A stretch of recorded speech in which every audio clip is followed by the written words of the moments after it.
இந்த செய்தியை உங்களுக்காக வழங்குவது யூரோ குரூப் மலேசியா.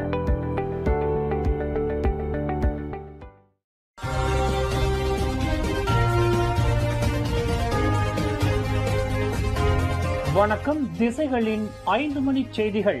மலேசிய ஊடகவியலாளர்களுக்கு 50 விழுக்காடு விமான கட்டண சலுகை, அமைச்சர் டத்தோ ஃபாமி அறிவிப்பு. சிக்கன கட்டண விமான நிறுவனமான ஏர் ஏசியா மலேசிய ஊடகவியலாளர்களுக்கு ஆசியான் நாடுகளுக்கு பயணம் மேற்கொள்ள 50 விழுக்காடு விமான பயண கட்டண சலுகையை அறிவித்துள்ளதாக தொடர்புத்துறை அமைச்சர் டத்தோ ஃபாமி ஃபசில் தெரிவித்துள்ளார். தொடர்புத்துறை அமைச்சின் தகவல் இலாகாவினால் வெளியிடப்படும் ஊடகவியலாளர்கள் அடையாள அட்டையை வைத்திருப்பவர்களுக்கு இந்த 50 விழுக்காடு கட்டண கழிவு சலுகை பொருந்தும் என்று அவர் குறிப்பிட்டுள்ளார். ஆசியான் நாடுகளுக்கு 57 வழித்தடங்களுக்கு ஊடகவியலாளர்களுக்கு இந்த சலுகை பொருந்தும். மலேசிய ஊடகத்துறையில் பங்காற்றி வரும் ஊடகவியலாளர்கள் சேவையை அங்கீகரிக்கும் வகையில் ஏர் ஏசியா இந்த பங்களிப்பை வழங்குவதாக டத்தோ ஃபாமி குறிப்பிட்டுள்ளார். தொடர்புத்துறை அமைச்சும் ஏர் ஏசியாவும் மேற்கொண்டுள்ள வியூக ஒத்துழைப்பு காரணமாக இந்த சலுகைக்கு இணக்கம் காணப்பட்டுள்ளதாக அவர் தெரிவித்தார்.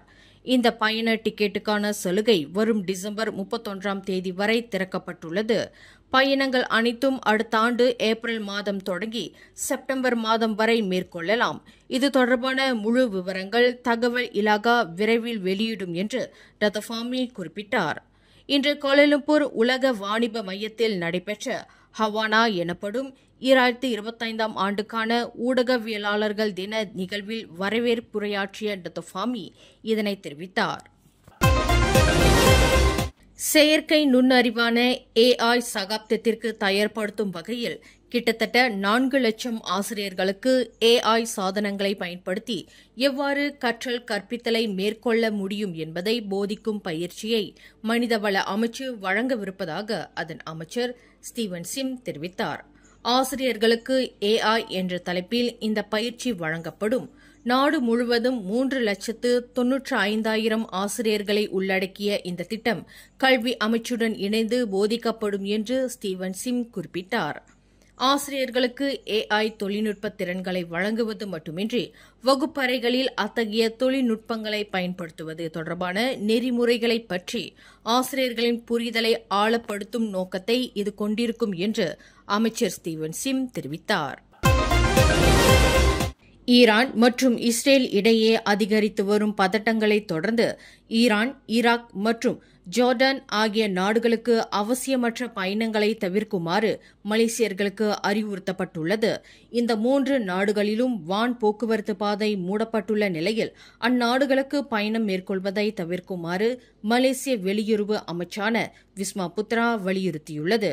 அதேவேளையில் அவசியம் ஏற்படும் பட்சத்தில் விமான பயண அட்டவணைகளில் ஏற்பட்டுள்ள இடையூறுகளை கவனத்தில் கொண்டு தங்கள் பயண திட்டங்களில் தேவையான மாற்றத்தை செய்து கொள்ளுமாறு மலேசியர்களுக்கு விஸ்மா புத்ரா அறிவுறுத்தியுள்ளது.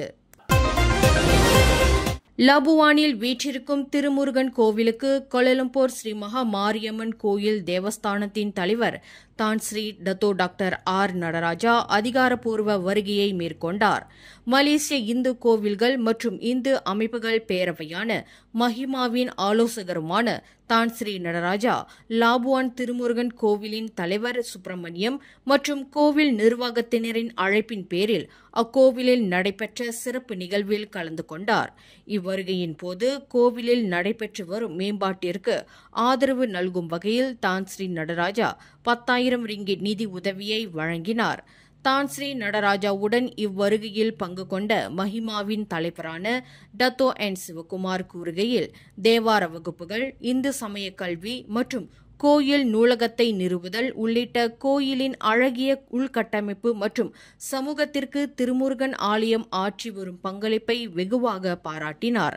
மலேசிய இந்து கோவில்கள் மற்றும் இந்து அமைப்புகளின் பேரவையில் இணைவதற்கான உறுதிப்பாட்டை குறிக்கும் வகையில் கோவில் நிர்வாகத்தினர் மஹிமாவில் இணைவதற்கான விண்ணப்பத்தை சமர்ப்பித்தனர். 3 வீடுகளுக்கு பெரும் சேதத்தை ஏற்படுத்திய புக்கிட் மிர்தாஜாம் தாமான் சிறும்புனில் இன்று அதிகாலையில் நிகழ்ந்த வெடி சம்பவம் தொடர்பில் போலீசார் 2 வரை தீவிரமாக தேடி வருவதாக சப்ராங் பராய் தெங்கா மாவட்ட போலீஸ் தலைவர் ஹெல்மி அரிஸ் தெரிவித்துள்ளார். அதிகாலை 1 மணி அளவில் காரில் வந்திறங்கிய 2 நபர்கள் வெடிமருந்தின் மூலம் இந்த சேதத்தை ஏற்படுத்தியுள்ளதாக நம்பப்படுகிறது. புலன் விசாரணைக்கு உதவும் வகையில் அந்த 3 வீடுகளில் ஒரு வீட்டில் பொருத்தப்பட்டுள்ள ரகசிய கேமரா பதிவை போலீசார் பெற்று ஆய்வு மேற்கொண்டு வருவதாக அவர் குறிப்பிட்டார். காரில் வந்த 2 நபர்கள்தான் இந்த சதி நாச வேலையில் ஈடுபட்டுள்ளனர் என்பதற்கான சாத்தியத்தை போலீசார் மறுக்கவில்லை என்று அவர் மேலும் கூறினார். கடன் விவகாரம் தொடர்பில் இந்த தாக்குதலை நடத்தியிருக்கக்கூடும் என்று நம்பப்படுகிறது.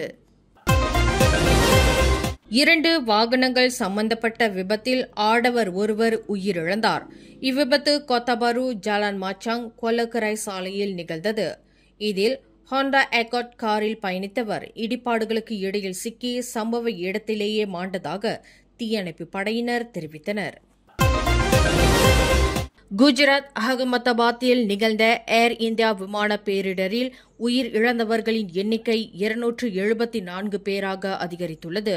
விமானத்தில் இருந்த 242 பேரில் 241 பேர் உயிரிழந்த வேளையில் அந்த விமானம் மோதிய மருத்துவர்கள் தங்கியிருந்த கட்டடத்தில் 33 பேர் உயிரிழந்துள்ளனர் என்று இன்று அதிகாரப்பூர்வமாக அறிவிக்கப்பட்டுள்ளது. தரையில் உயிரிழந்த 33 பேரும் பிஜே அகமதாபாத் மருத்துவக் கல்லூரி வளாகத்தைச் சேர்ந்தவர்கள் என்று தெரிவிக்கப்பட்டுள்ளது. கடந்த வியாழக்கிழமை நிகழ்ந்த இந்த விமான விபத்து தொடர்பில் உயர் அளவிலான விசாரணை குழுவை இந்திய அரசாங்கம் அமைத்துள்ளது என்று இந்துஸ்தான் டைம்ஸ் நாளிதழ் கூறுகிறது. மேலும் செய்திகளை தெரிந்து கொள்ள கீழே இருக்கும் பெல் பட்டனை அழுத்துங்கள். உங்கள் மகிழ்ச்சியை வெளிப்படுத்த லைக் மற்றும் ஷேர் செய்யுங்கள். தொடர்ந்து திசைகளோடு இணைந்திருக்க சப்ஸ்கிரைப் செய்யுங்கள்.